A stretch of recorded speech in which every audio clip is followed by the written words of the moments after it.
皆さんこんにちは。マイライフハック暮らしを楽しむです。今日はですね、曲げ木について挑戦していきたいと思います。木を曲げるっていうことですね。木を曲げることによって様々なインテリアだったり、家具などのデザインの幅を広げることになると思うので、木を曲げることに挑戦していきたいと思います。こちらは100均で買った木になります。これを使いたい大きさにカットして、水に浸して、そしてアイロンをかけるっていう方法で木を曲げていきたいと思います。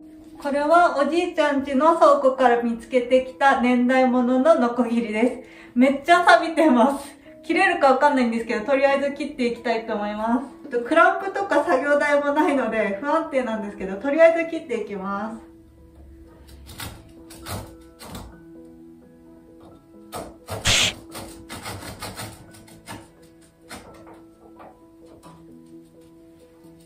なんとか無事に切り終わることができました。ちょっと怪しかったですけど、なんとか切れました。ではこれをアルミホイルを引いて水にひたひたにしていきたいと思います。霧吹きがあるとすごい便利かもしれないですね。ちょっと急遽ここでやってるので霧吹きがないので仕方ないんですけど、こんな感じでひたひたにします。この木を包んでいきます。で、包み終わることができました。ちょっと床びっちょびちょなんですけど、水に浸すだけでかなり違いますね。もうね、クッてやったらちょっと曲がる。このままやったら絶対バキってなるんでやんないですけど、かなりね、水に浸すことは大事だなっていうふうに感じました。では、アイロンしていきます。本当はクランプとかをしながらやるともっといいんですけど、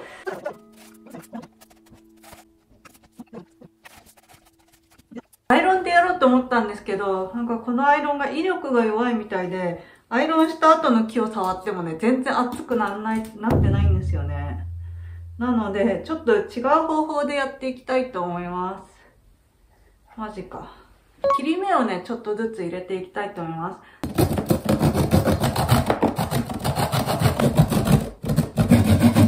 とりあえずこんな感じで切り口を入れてみました。これでさらにアイロンをかけていきたいと思います。あ、折れちゃった。木がね、折れちゃいましたね。こんな感じで。いや、なかなかうまくいかないもんですね。どうやってやろう。なんか曲がってきてはいるんですけど、やっぱりうまくいかないな。電子レンジを使ってちょっとやってみようかな。キッチンペーパーにラップをしたものです。これを電子レンジにかけてみます。600ワットで30秒かけてみます。電子レンジでやってみたら、ちょっとは曲がったんですけど、この切れ目の入ったとこだけが曲がったような感じですね。なので、もう少し切れ目を1、2、3、4、5ともう少し入れてみたいと思います。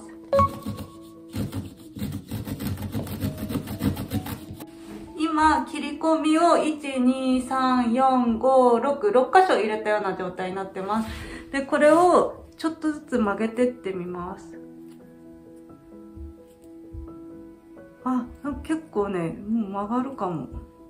でも、すごい、ちょっとずつアーチになってるの分かりますかね。なんとかなんですけど、木を曲げることに成功しました。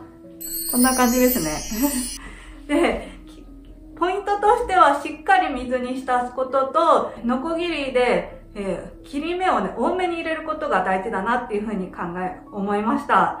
で、結局工程としては水に濡らしてアルミホイルで包んで、で、アイロンをしたんだけど、アイロンはうまくいかなくって、電子レンジで600ワットを30秒2回やりました。で、そしてその後に切り込みをもう少し多めに入れて、で、その後は何も熱を加えずに手でこう曲げることができました。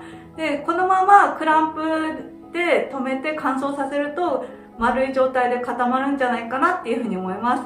今クランプがちょっと手元にないのでこの状態なんですけど、次回はもっと大きいアーチを作って、で、アンティーク系の小物を作っていきたいと思いますので、ぜひチャンネル登録、グッドボタンを押して、次回も見ていただけると嬉しいです。ではまたお会いしましょう。バイバーイ。